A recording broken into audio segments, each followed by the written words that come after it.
नमस्कार। कभी ऐसा हुआ है कि बिल हाथ में आया और उसे देखकर सिर घूम गया? तो तैयार हो जाइए, क्योंकि सितंबर 2025 से इंडिया का पूरा टैक्स सिस्टम बदलने वाला है। इसे नेक्स्ट जेन जीएसटी रिफॉर्म का नाम दिया जा रहा है। चलिए समझते हैं कि इसका सीधा सीधा मतलब हमारी जेब के लिए क्या है। ये हम सबके साथ होता है ना। कभी ग्रोसरी स्टोर पर, कभी रेस्टोरेंट में बिल पर अलग अलग चीजों पर अलग अलग टैक्स देखकर कंफ्यूजन हो ही जाता है। पर अच्छी बात यह है कि अब इस पूरी उलझन को सुलझाने की तैयारी हो रही है। और हाँ, ये कोई छोटा मोटा चेंज नहीं है। सोचिए, ये पूरे टैक्स सिस्टम का एक मेजर अपग्रेड है। और इसका मकसद सिर्फ सरकार के लिए नहीं, बल्कि हम जैसे आम कस्टमर्स और छोटे बड़े बिजनेस सबके लिए चीजों को सिंपल बनाना है। अगर अभी के सिस्टम को देखें तो ये एक पजल जैसा है जिसके बहुत सारे टुकड़े हैं।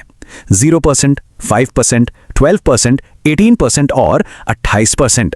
ये 5 मेन रेट्स हैं। अब ये सोचना कि टूथपेस्ट किस स्लैब में है और कार किस में, ये अपने आप में एक सिरदर्द है। तो ये जो नया नेक्स्ट जेन जीएसटी रिफॉर्म आ रहा है ना, इसका सबसे बड़ा वादा है सिंप्लिसिटी। मतलब कम टैक्स रेट्स, कम कंफ्यूजन और एक ऐसा सिस्टम जो सबको आसानी से समझ आए। अब जरा यहां देखिए, यही इस पूरे रिफॉर्म का सबसे बड़ा पॉइंट है।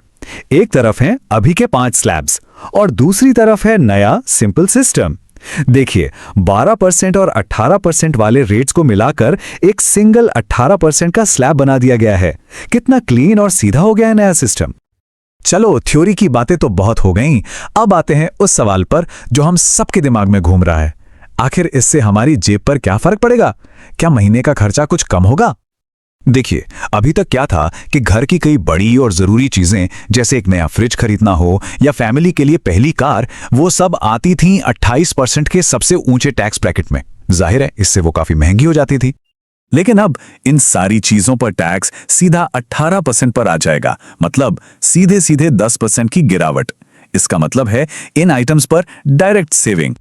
जरा इस लिस्ट पर नजर डालिए। टीवी, फ्रिज, छोटी कारें, मोटरसाइकिल, ये वो चीजें हैं जो हर मिडिल क्लास फैमिली के लिए बहुत मायने रखती हैं। अब जब ये सब 28% से 18% वाले स्लैब में आ जाएंगी तो उनकी कीमतें अच्छी खासी कम होंगी। मतलब ये और ज्यादा लोगों की पहुंच में होंगी। और रुकिए, बचत की कहानी यहीं खत्म नहीं होती। सुबह के नाश्ते में लगने वाले मक्खन और घी से लेकर बच्चों की स्टेशनरी तक, और तो और छुट्टियों में होटल में रुकने का खर्चा, ऐसी कई रोजमर्रा की चीजें अब सिर्फ 5% के बहुत ही कम टैक्स वाले ब्रैकेट में आ जाएंगी। और ये वाला पॉइंट तो सच में गेम चेंजर है।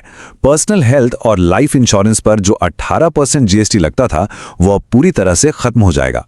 ये एक बहुत बड़ा सिग्नल है कि सरकार भी चाहती है कि परिवार अपनी हेल्थ और फ्यूचर की फाइनेंशियल सिक्योरिटी को लेकर और सीरियस हों।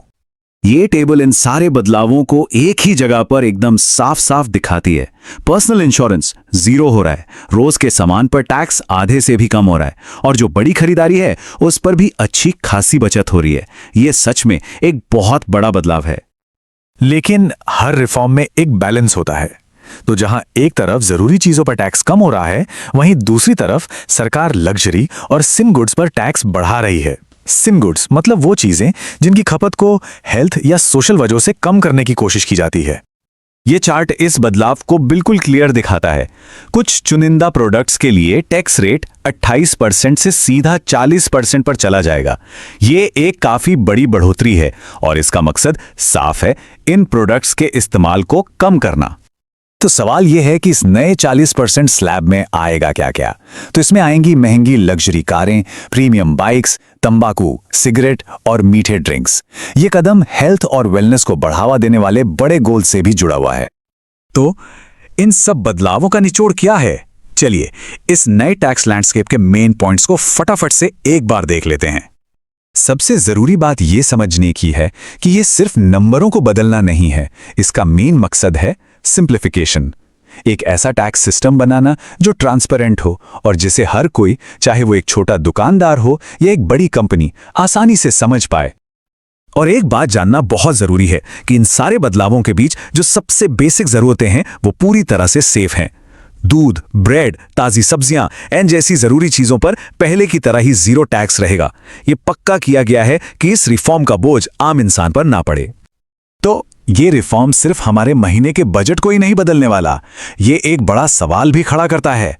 क्या जरूरी चीजों को सस्ता और लग्जरी आइटम्स को महंगा करके ये रिफॉर्म धीरे धीरे पूरे देश की खर्च करने की आदतों को भी बदल